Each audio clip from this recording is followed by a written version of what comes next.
Bienvenidos todos y cada uno de ustedes a esta serie de las porciones semanales. Este es nuestro tercer año que estudiamos esto. Como siempre me gusta repetir, debido al mandato apostólico de Hechos capítulo 15, en donde cuando un creyente gentil se convertía al Señor, se le aseguraba entonces de tres acciones que tenían que ver con idolatría, inmoralidad sexual y abstenerse del homicidio, y a partir de ahí se lo enviaba a estudiar estas porciones que semana a semana se leían en las congregaciones iniciales. Antes de iniciar, valga la redundancia, me gustaría invitarle para que se suscriba a nuestras redes sociales y por supuesto a este canal también para poder tener acceso a los estudios que desde acá les enviamos, les compartimos. Muy bien. Vamos entonces a empezar. La porción que nos toca hoy es la porción de Bo, que quiere decir entra, y es un llamado que Dios le hace a Moisés para que vaya, se presente delante de Faraón y le advierta de la última plaga y le pida que le ordene básicamente que deje ir al pueblo. Moisés no tiene éxito y sale. Es, y ese es más o menos el punto donde nosotros vamos. El año pasado vimos la dureza del corazón humano basado en la plaga de las langostas y también vimos cómo el corazón de los niños, de los jóvenes, cuando están en edad de ser formados, tenemos que guiarlos basándonos en sus habilidades de aprendizaje. Aterrizábamos entonces, como ya he mencionado, en la advertencia de la última plaga que Moisés hizo a Faraón.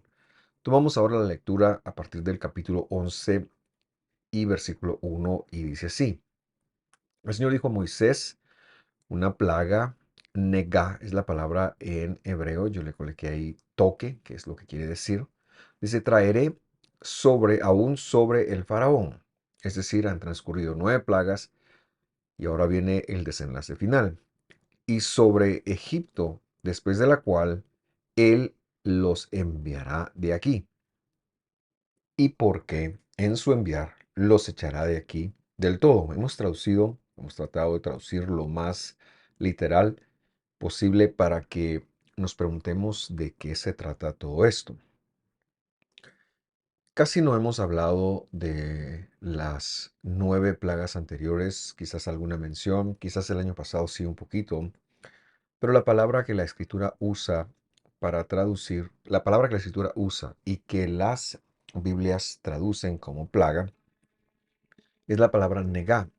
Ahora, cuando nosotros pensamos en una plaga, quizás usted pensará en el incremento abundante e incontrolable de algún roedor o de algún insecto, que sí causa alguna incomodidad. Pero esa no es la idea que ocurrió a pesar de que hubo muchos animales que sí incomodaron a los egipcios.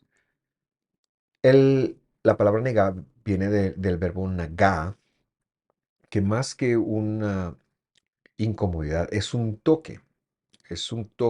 golpe, es un llamado de atención, como quien se acerca con alguien que no va viendo su camino y le da un golpe, le dice, oye, ten cuidado, vas a caer porque hay precisamente delante de ti algo que puede hacerte tropezar.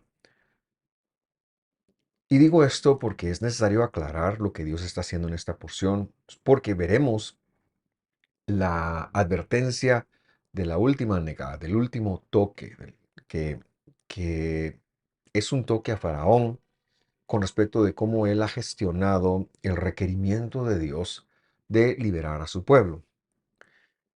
Y en este pasaje podemos tener tantas aplicaciones de, que se pueden extraer. Por ejemplo, Faraón puede funcionar como un tipo del Satán, Egipto como un tipo del mundo y varias otras cosas. Pero lo que quiero enfocar es que, y este es el enfoque que le quiero dar, como he dicho, hay muchas formas de leerlo, pero quiero leer que Dios, Elohim, quiere demostrar, o Adonai, quiere demostrar quién es Elohim, quién es Dios. Y esto lo decimos porque dentro del contexto egipcio, el faraón se ha vendido a sí mismo como una deidad. Tan es así que los faraones se levantaban muy temprano por las mañanas para ir a hacer sus necesidades al río Nilo antes de que las personas lo vieran y ante sus acompañantes lo justificaban como el deseo de tener un alivio, un refrescarse del calor. Pero realmente estaban haciendo sus necesidades fisiológicas y lo que pasaba es que ellos no querían que se enteraran los demás egipcios que ellos eran tan humanos como ellos. Cuando el único y verdadero Dios le dice, a partir del capítulo 6 me parece que es, o 5, cuando Moisés regresa a Egipto, lo quiero confirmar para darle un dato correcto, si es el capítulo 6,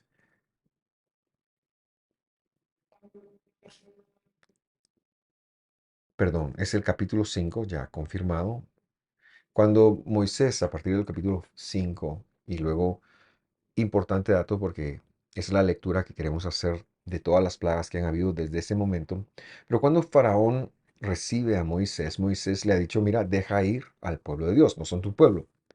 Y se da en la mente de Faraón un choque de dos poderes divinos. En primer lugar, el poder de él, que él se considera a sí mismo una deidad.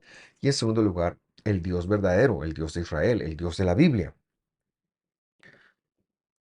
Y lo que sucede es que Dios, que es el que cambia los corazones, al ver el corazón endurecido de Faraón, simple y sencillamente lo deja a la deriva y cada vez este corazón se hace peor. Algo de esto hemos visto. Pero la escritura ha hecho tanto énfasis en este verso que hemos leído, de que Faraón será quien él mismo los envíe, como dando a entender que ha perdido la batalla. La batalla de este choque de dos poderes, vamos a llamarlo, como funcionaba en la mente de Faraón. Y este relato entonces nos hace recordar y reconectar que Dios tiene una voluntad que se basa en sus promesas, que está escrito. Lo que tú y yo hemos de hacer, tener, vivir como creyentes de Él, está escrito. Está escrito que Él va a proveer, está escrito que Él va a darnos lo que necesitamos para cumplir el propósito que nos ha asignado en la tierra. Todo eso está escrito. A veces queremos hacer que Dios haga cosas que no están escritas y realmente no podemos obligar a Dios ni con fe ni de ninguna otra manera a que haga lo que nosotros queremos, porque Dios va a hacer su propósito. El pueblo de Israel había estado en esclavitud cientos de años y había llegado el momento de sacarle de ahí. Ahora Dios va a hacer su voluntad.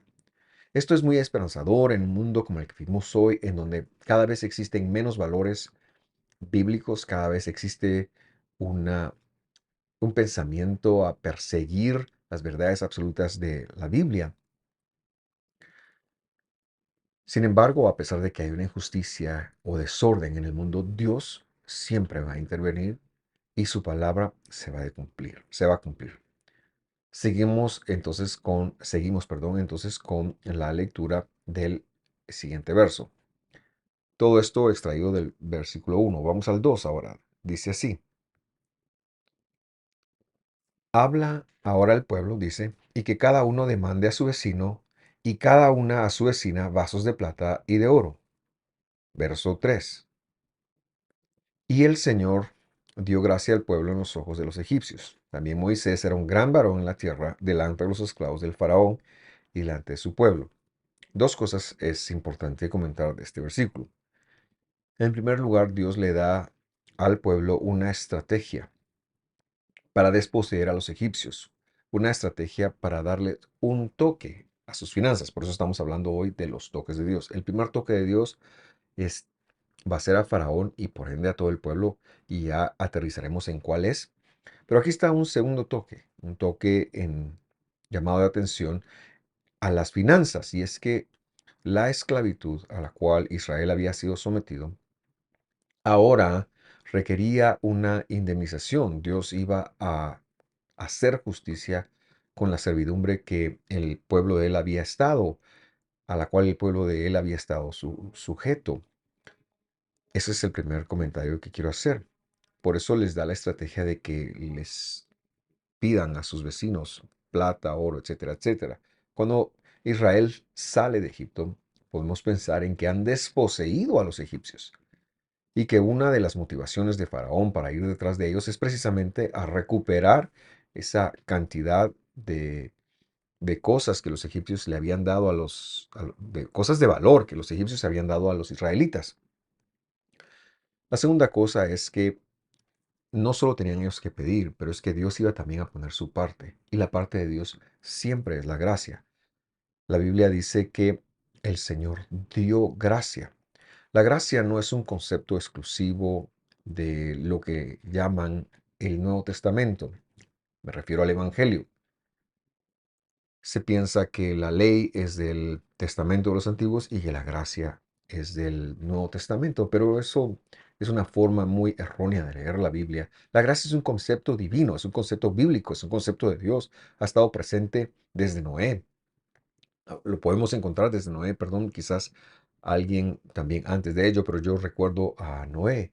La gracia es algo, es un favor inmerecido que Dios da, y aquí fue para llevar a cabo una estrategia de desposeerlos. Por lo tanto, no debemos pensar en que los l- el concepto de la gracia es solo de Jesús. No, es bíblico y es como Dios salva, es como Dios otorga. Pero, por supuesto, le asigna al hombre un trabajo, un desempeño. Y el hombre lo único que tiene que hacer es conectar qué es lo que Dios está diciendo, qué es lo que Dios está ordenando, qué es lo que Dios está haciéndole competente y realizarlo. Por eso es que para nosotros el entendimiento de la escritura es que Dios tiene un proceso de educación con cada uno de nosotros, que Él es quien nos educa y que al educarnos, nuestra respuesta, más que creer o cualquier otra cosa, es actuar sobre lo aprendido. Y eso es lo que está haciendo el pueblo. Y en el proceso de ello es que Dios les da gracia. Versículo 4. Y el Señor dijo a Moisés, veamos el toque a Faraón y por ende a todo Egipto, que era el primer toque al que yo me refería.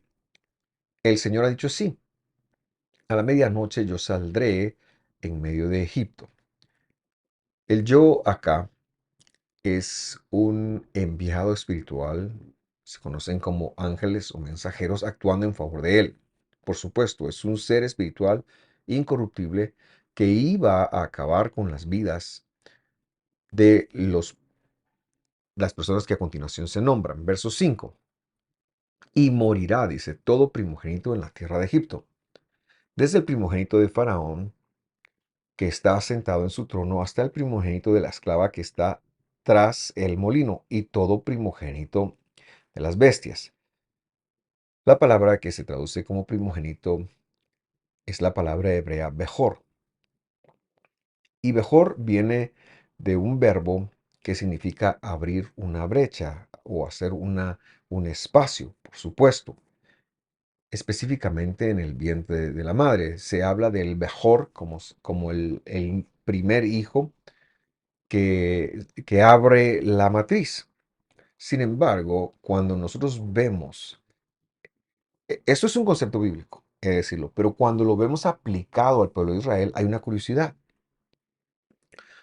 En Israel no necesariamente es el primogénito en el orden de nacimiento, no necesariamente es el primer nacido, sino se refiere más al hijo que lleva la preeminencia, que lleva el llamado, que lleva la elección de Dios. En Israel el primogénito es el que lleva la elección de Dios.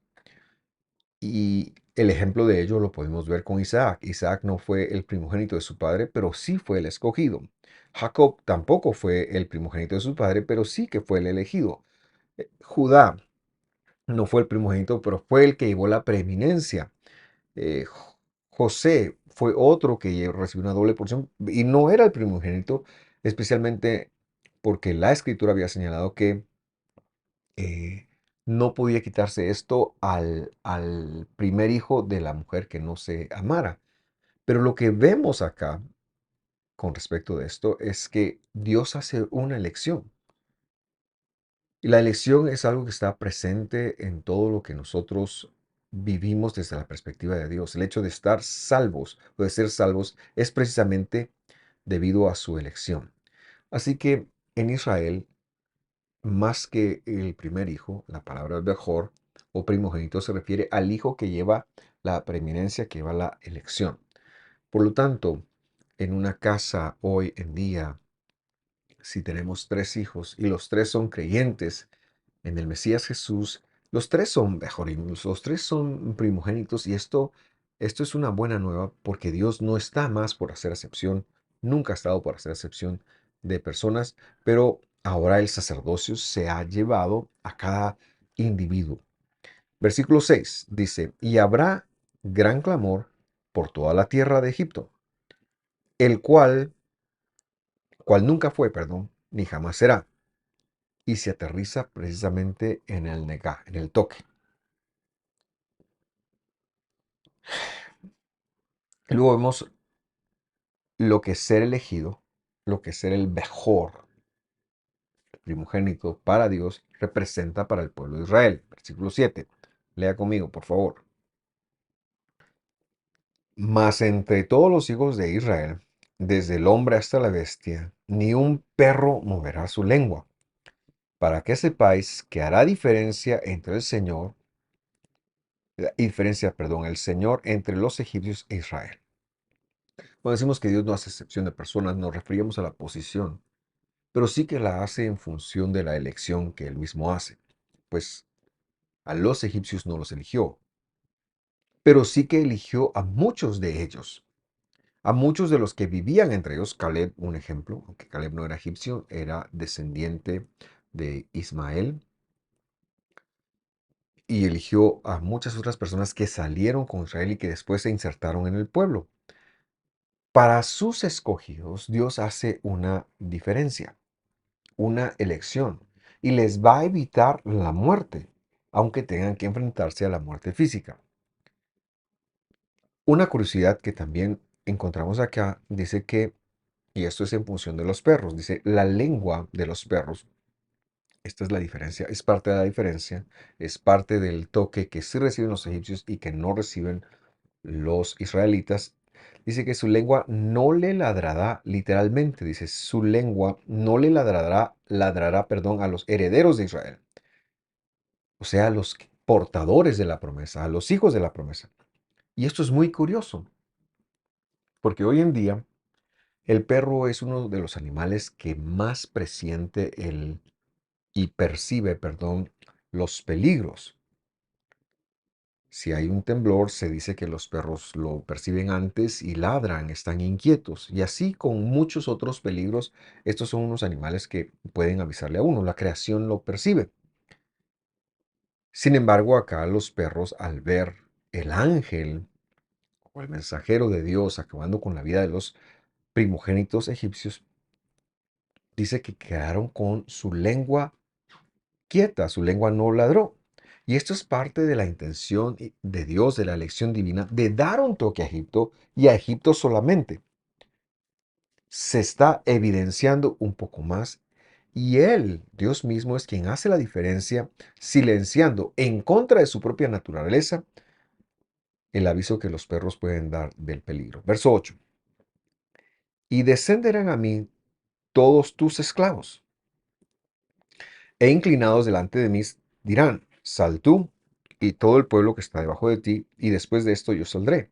Y salió muy enojado de la presencia de Faraón. Y este versículo nos da finalmente el contexto, creo que ya lo mencioné, pero nos enseña que Moisés, en el capítulo 10, entró a la corte de Faraón, habló con Faraón, salió muy molesto, dice, y luego Dios le habla en el versículo 4, podemos verlo, no está registrado, pero se puede ver que hasta el versículo 3 Dios está hablando con Faraón, pero en el versículo 4 ya vemos a Faraón llevando una conversación, perdón, ya vemos a Moisés llevando una conversación con Faraón, lo que implica que saliendo de la corte de Faraón, en la parte de afuera, Dios se revela a Moisés, Moisés se detiene porque le había dicho, no verás más mi rostro. Y el Faraón también le había dicho, cuídate de verme en mi rostro porque si lo ves nuevamente morirás. Habían dejado las cosas muy mal. Pero antes de irse, Faraón sale. Antes de irse Moisés, Dios lo detiene, le habla y dice, regresa y vas a decirle esto. Y es lo que hemos leído del capítulo, del versículo 4 al 8. Le está narrando el toque divino que vendrá como consecuencia del enfrentamiento de Faraón, que se autopercibe como una deidad, y Dios, Elohim, Adonai, que es el Dios de Israel, el Dios verdadero. Y entonces Moisés, dice la Biblia, sale muy enojado. En hebreo es una figura muy interesante, como se dice estar enojado, porque dice, le dio calentura, se le calentó la nariz. Y por eso recordará usted tal vez alguna caricatura de algún toro cuando está enojado, a ellos les respira la nariz. Cuando estamos enojados, incluso la respiración humana es más acelerada. Bueno, eso es una manifestación de la ira, no necesariamente un acto de pecado. El pecado tiene que ver con actuar sobre este calentamiento de nariz. Verso 9. El Señor dijo a Moisés, ahora ya regresa al diálogo solamente con Dios. El faraón no los escuchará. Y yo le coloqué el verbo que se traduce como escuchar acá, que es el verbo shma, para que mis maravillas se multipliquen en la tierra de Egipto. Y el verbo Shema tiene que ver con tres, es la revelación de Dios manifestada en tres pasos. En primer lugar, cuando Dios habla, Dios cautiva nuestros corazones para enfocar qué está diciendo. Por eso es importante poner atención, por eso es importante cada vez aclararnos lo que está en la escritura. Por eso es importante ir más allá de la traducción que vemos. Por eso es importante investigar, por eso es importante tener diccionarios y por eso es importante, vital, ir a la fuente, ir a los originales, ir al contexto, ir al pensamiento. Y eso es lo que nosotros nos esforzamos en este estudio. Entonces, se revela de tres cosas. Número, enfoca. Número dos, conecta, es decir, lo dice, bueno, Dios me pide que esté haciendo eso, ahora tengo que hacer una conexión. ¿Cómo la hago? Bueno, lo voy a hacer de tal manera, lo voy a vivir de esta otra manera. Y número tres, practica. El Shema de Dios se enfoca, perdón, se traduce en enfocar, conectar y practicar. El versículo 10 luego le dice, y Moisés y Aarón hicieron todos estos prodigios delante de Faraón, mas el Señor había dejado duro, la palabra aquí es Hazak, el corazón de Faraón, para que no dejara ir a su tierra a los hijos de Israel. Aquí vemos la estocada final del toque divino. Dios no endureció el corazón de Faraón porque sería una injusticia que Dios lo endureciera y luego lo castigara por Dios haberlo endurecido. Sino que lo que está enseñando este versículo y al hacer la lectura es que el corazón humano ya es duro. El corazón humano va en contra de la palabra de Dios. Sin la revelación de Jesús, sin la revelación de la Escritura, a nosotros nos puede parecer que la Biblia no tiene razón en muchas cosas, porque el corazón humano va en contra. Nuestra carne se revela y por eso es que no nos gusta hablar de mandamientos. Por eso es que no nos gusta pensar en mandamientos. Por eso es que no nos gustan los límites bíblicos, porque tocan las fibras de nuestra carne. Sin embargo, ese es el estado natural del corazón del hombre. Dios viene y empieza su educación, su Shema, su enseñanza. Nosotros escuchamos, conectamos. Pero acá lo que estamos viendo es lo opuesto. Con Faraón, Faraón no logró escuchar. Su corazón estaba tan duro y Dios lo dejó duro.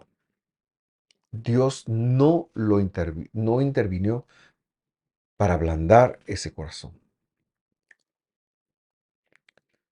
Lo que nos queda claro es que si Dios no toca el corazón humano, este quedará duro. Y ese es el peor toque, el hecho de que Dios deje de tocar nuestro corazón. Y entonces llegamos al momento en donde la confrontación tiene una cúspide. Las 9 plagas anteriores, el corazón de Faraón ha ido progresivamente endureciéndose hasta quedar pesado, dice la Biblia. En esta que se viene, finalmente él cederá a dejar ir al pueblo, que no le quedará otra opción y porque incluso sus mismos siervos irán a decirle que se vaya. Pero lo curioso del asunto es que Dios está evidenciando de esa forma quién va a ganar, quién será el vencedor.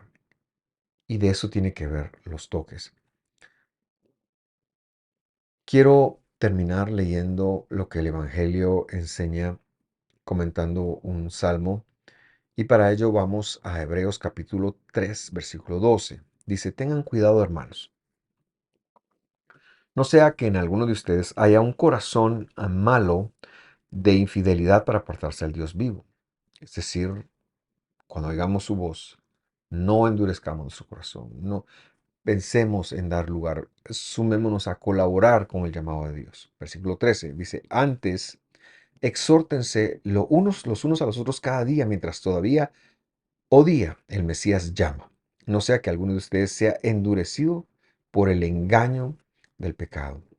Y por eso, cuando veamos que Dios hace un toque hacia nuestras vidas o hacia la vida de alguien, no endurezcamos nuestro corazón. Pero también exhortémonos. También cuando veamos a alguien alejándose de Dios, que es hermano, exhortémosle. Exhortémosle porque el Mesías todavía está llamando. No dejemos que ni nosotros ni los hermanos que comparten con nosotros sus corazones sean endurecidos por el engaño del pecado. El peor toque que hay es que Dios ya no nos saque del engaño del pecado. Quiera Dios que nuestro corazón se vuelva a Él y que su toque no sea un negá duro de asimilar, sino una muestra de amor y de su educación. Gracias por sintonizarme. Yo espero que esto edifique su viaje espiritual. Le envío un fuerte abrazo y lo espero la próxima semana. Nos vemos hasta pronto.